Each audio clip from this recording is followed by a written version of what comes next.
JDSನ ಯುವ ಘಟಕದ ರಾಜ್ಯಾಧ್ಯಕ್ಷ ಅಂತ ನಿಖಿಲ್ ಕುಮಾರಸ್ವಾಮಿ ನಮ್ಮ ಜೊತೆ ಬನ್ನೇರೋಗವ್ರನ್ನ ಮಾತಾಡ್ತೀನಿ. ಸರ್, ಪ್ರಮುಖವಾಗಿ ಪಾದಯಾತ್ರೆಯನ್ನು ಮಾಡಲಿಕ್ಕೆ ಹೊರಟಿದ್ದಾರೆ. ಯಾವ ರೀತಿಯಾಗಿ ಸಿದ್ಧತೆ ನಡೀತಾ ಇದೆ ಅಂತೇಳಿ ಪ್ರಮುಖವಾಗಿ JDS ವತಿಯಿಂದ? ಕಳೆದ 1.5 ವರ್ಷದಿಂದ ಕಾಂಗ್ರೆಸ್ನ ಸರ್ಕಾರ ಈ ರಾಜ್ಯದಲ್ಲಿ ಆಡಳಿತ ಮಾಡ್ತಾ ಇದೆ. ಕೇವಲ 1.5 ವರ್ಷದಲ್ಲಿ ಇವತ್ತು ಏನು ಕಳೆದ ಹಿಂದಿದ್ದಂಥ BJP ಸರ್ಕಾರದ ವಿರುದ್ಧವಾಗಿ 40% ಅಂತಕ್ಕಂಥದ್ದನ್ನು ಮಾತನಾಡಿ ಭ್ರಷ್ಟಾಚಾರ ರಹಿತ ಸರ್ಕಾರವನ್ನು ನೀಡ್ತೇವೆ, ನಮಗೊಂದು ಅವಕಾಶ ಮಾಡಿಕೊಡಿ ಅಂತಕ್ಕಂಥದ್ದು ರಾಜ್ಯದ ಜನತೆಯಲ್ಲಿ ಏನು ಭಾಳ ದೊಡ್ಡ ಮಟ್ಟದ ಒಂದು ಪ್ರಚಾರ ತಗೊಂಡು ಕಳೆದ ವಿಧಾನಸಭಾ ಚುನಾವಣೆ ಸಂದರ್ಭದಲ್ಲಿ ಹೊರಟರು ಇದೇ ಕಾಂಗ್ರೆಸ್ಸಿಗರು.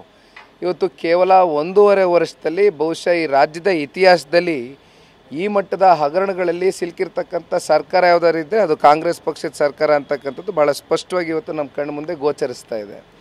ಹಾಗಾಗಿ ವಿಶೇಷವಾಗಿ ಇವತ್ತು ವಾಲ್ಮೀಕಿ ಸಮುದಾಯಕ್ಕೆ ಸೇರಿರ್ತಕ್ಕಂಥ ಇವತ್ತು ಏನು ಹಣವನ್ನು 187 ಕೋಟಿ ರೂಪಾಯಿ ದುರ್ಬಳಕೆಯನ್ನು ಮಾಡಿಕೊಂಡಿರ್ತಕ್ಕಂಥದ್ದು ಸ್ವತಃ ರಾಜ್ಯದ ಮುಖ್ಯಮಂತ್ರಿಗಳೇ ಅಧಿವೇಶನದ ಸಂದರ್ಭದಲ್ಲಿ 89 ಕೋಟಿ ರೂಪಾಯಿ ಹೌದು ಈ ರೀತಿ ವ್ಯತ್ಯಾಸಗಳಾಗಿದೆ ಅಂತಕ್ಕಂಥದ್ದನ್ನು ಹೇಳದಲ್ಲದೆ ಅಷ್ಟೇ ಅಲ್ದಿರ ಇದರಲ್ಲಿ ನಮ್ಮ ಪಾತ್ರಗಳೇನಿಲ್ಲ, ನಮ್ಮ ಮಂತ್ರಿ ಪಾತ್ರ ಏನಿಲ್ಲ, ನಮ್ಮ ಯಾರ್ದೂ ಪಾತ್ರ ಇಲ್ಲ, ಇದು ಕೇವಲ ಅಧಿಕಾರಿಗಳಿಗೆ ಸೀಮಿತ ಆಗಿರ್ತಕ್ಕಂಥದ್ದನ್ನು ಹೇಳಿ ಭಾಳ ಸುಲಭವಾಗಿ ನುಲ್ಸ್ಕೊಳ್ತಕ್ಕಂಥ ಕೆಲಸವನ್ನು ಏನು ಮಾಡ್ತಾ ಇದ್ದಾರೆ.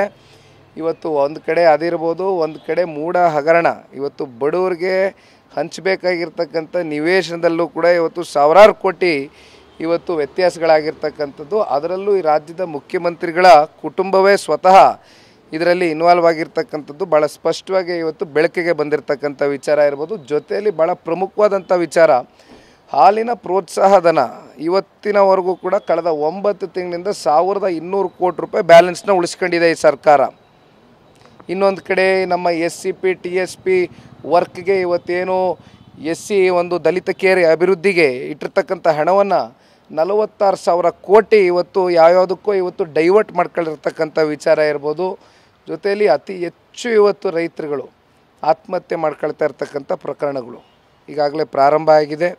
ಜೊತೆಯಲ್ಲಿ ಸಣ್ಣ ಒಂದು ಕಾಯಿಲೆ ಇವತ್ತು ಏನು ಡೆಂಗ್ಯೂ ಅಂತಕ್ಕಂಥ ಒಂದು ಸಣ್ಣ ಸೊಳ್ಳೆಯಿಂದ ಬರ್ತಕ್ಕಂಥ ಕಾಯಿಲೆ ಕೂಡ ಇವತ್ತು ನಿಯಂತ್ರಣ ಮಾಡಲಿಕ್ಕೆ ಈ ಸರ್ಕಾರದ ಕೈಲಾಗಿಲ್ಲ. ಸರ್ಕಾರ ಸಂಪೂರ್ಣವಾಗಿ ವಿಫಲ ಆಗಿದೆ.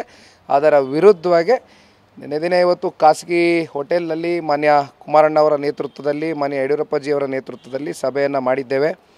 2 ಪಕ್ಷದ ನಾಯಕರುಗಳು ಮಾತನಾಡಿದ್ದೇವೆ. ಬಹುಶಃ ಈಗಾಗಲೇ ನಿನ್ನೆ ದಿನ ಘೋಷಣೆಯನ್ನು ಮಾಡಿದ್ದಾರೆ ಡೇಟು ಕೂಡ. ಹಾಗಾಗಿ ಎಲ್ಲ ರೀತಿ ಪಾದಯಾತ್ರೆಗೆ ಸಿದ್ಧತೆಗಳನ್ನ ಮಾಡ್ಕೊಳ್ತಾ ಇದ್ದೇವೆ.